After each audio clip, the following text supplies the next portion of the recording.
Hello friend, everybody welcome my channel.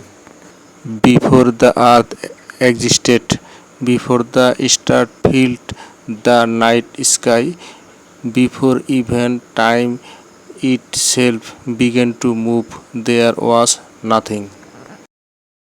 No ocean, no mountain, no sunlight, no moon, no gods, no humans, only an endless void known as chaos.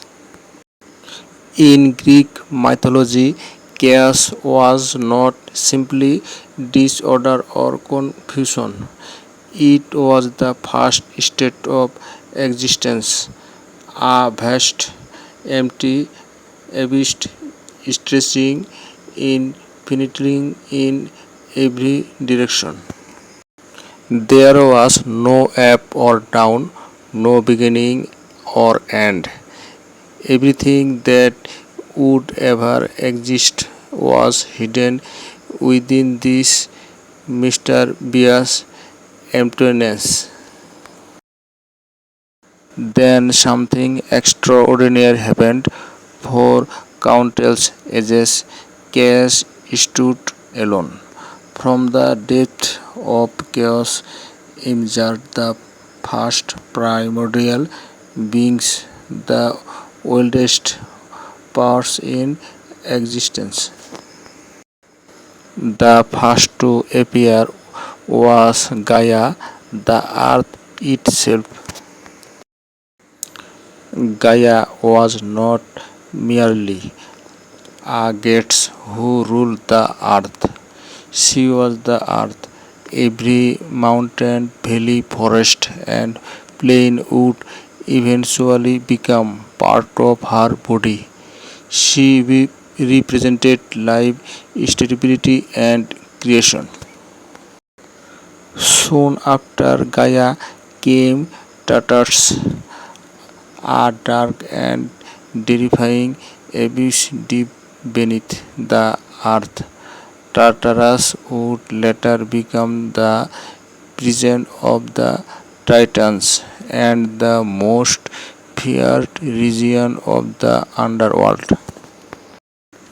Then came Eros, the primordial force of love and attraction, unlike the winged Cupid often seen.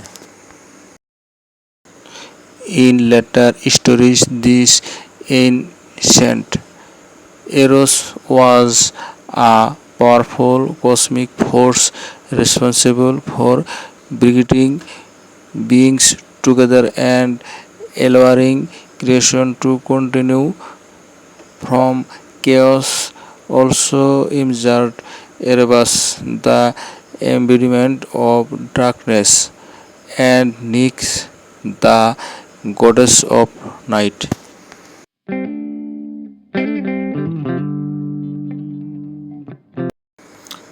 Together, Erebus and Nyx became among the most powerful primordial deities. Even Zeus, who would one day rule the universe, was shaped to fear Nyx. As time passed, Nyx and Erebus produced many children. Their offspring included Aether, the god of heavenly light, and Hemera, the goddess of day. Whenever Hemera crowds the sky, daylight appeared. Whenever Nyx returned, darkness covered the world.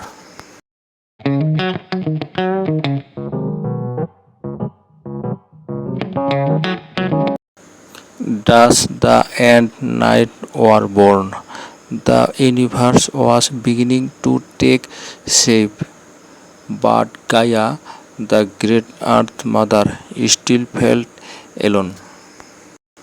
Using her own power, she gave birth to a magnificent being known as Uranus. Uranus was the sky itself. He stretched above Gaia, covering her completely. Together, earth and sky became the first great divine couple. Their union marked the true beginning of creation. Gaia and Uranus had many children.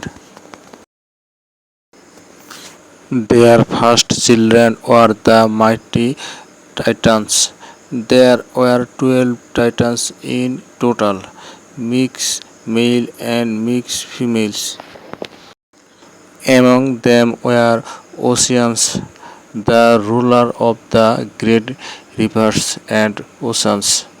Hyperion, associated with heavenly light, was connected to wisdom and intelligence. Chryses, Iapetus, and the youngest Cronus. The female titans included Thea, Rhea, Themis, Mnemosyne, Phoebe, and Thetis. These titans were enormous, powerful beings whose influence would shape the cosmos. Yet they are not the only children born to Gaia and Uranus. Next came the Cycloslip.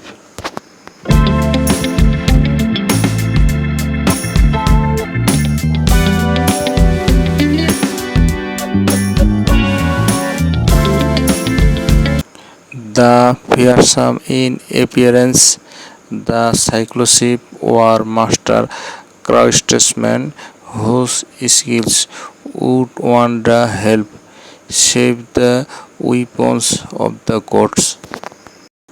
These giant beings possessed incredible strength and a single eye in the center of their foreheads.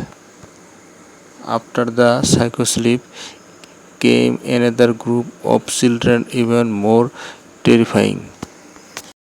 The Hecaton Kairis.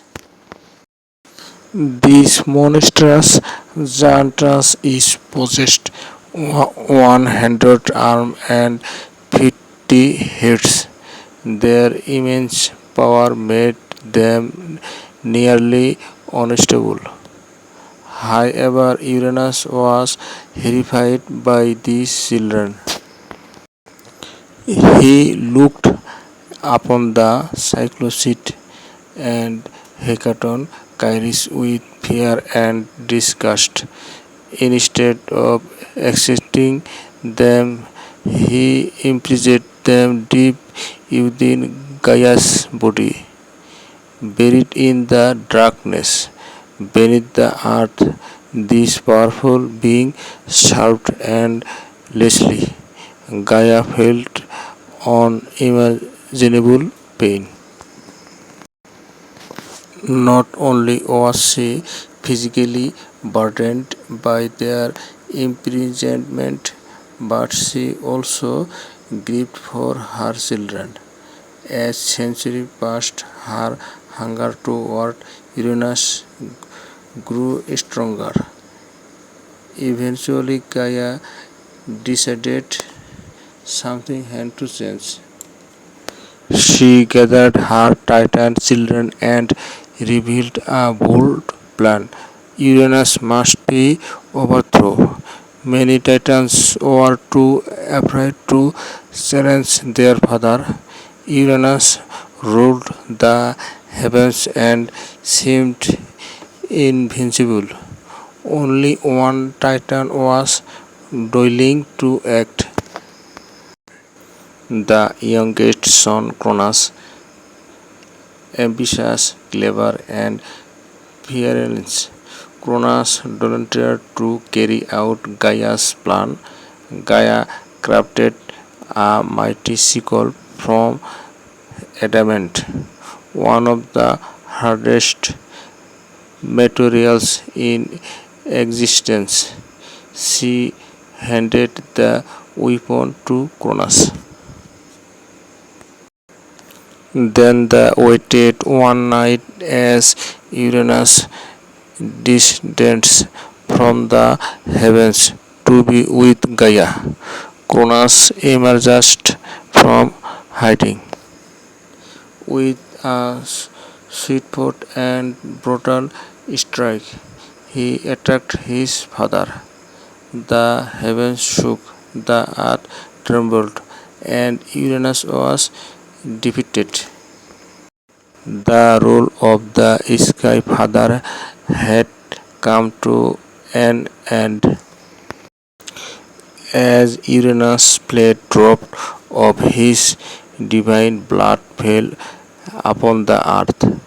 From this drop sprang new beings.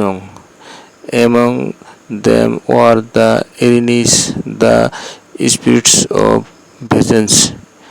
Also born were powerful giants and other ancient creatures.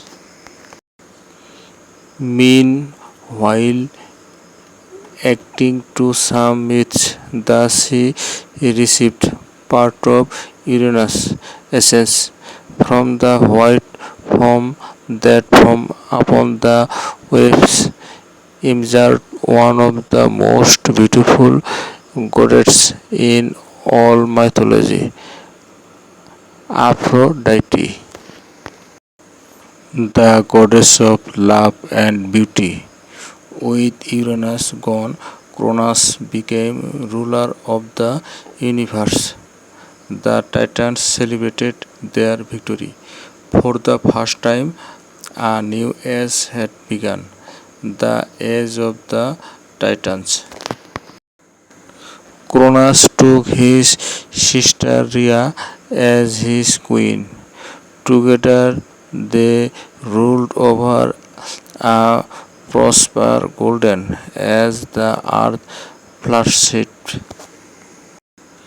Life spread across the world, and the Titans believed their reign would last forever. But destiny had other plan. Departing Uranus had spoken a terrible prophecy. Just as Cronus had overthrown his father, one day one of Cronus' own children would overthrow him. The prophecy handed him. Every day Cronus feared the future. Every shadow seemed threatening. Every whisper carried the sound of destiny approaching. His fear would soon drive him to commit acts so terrible that they will change the course of mythology forever. The rise of the Titans and only be the beginning. A new king was destined to appear, a king whose name would echo through history for thousands of years. His name was Zeus, and his story was about to beginning.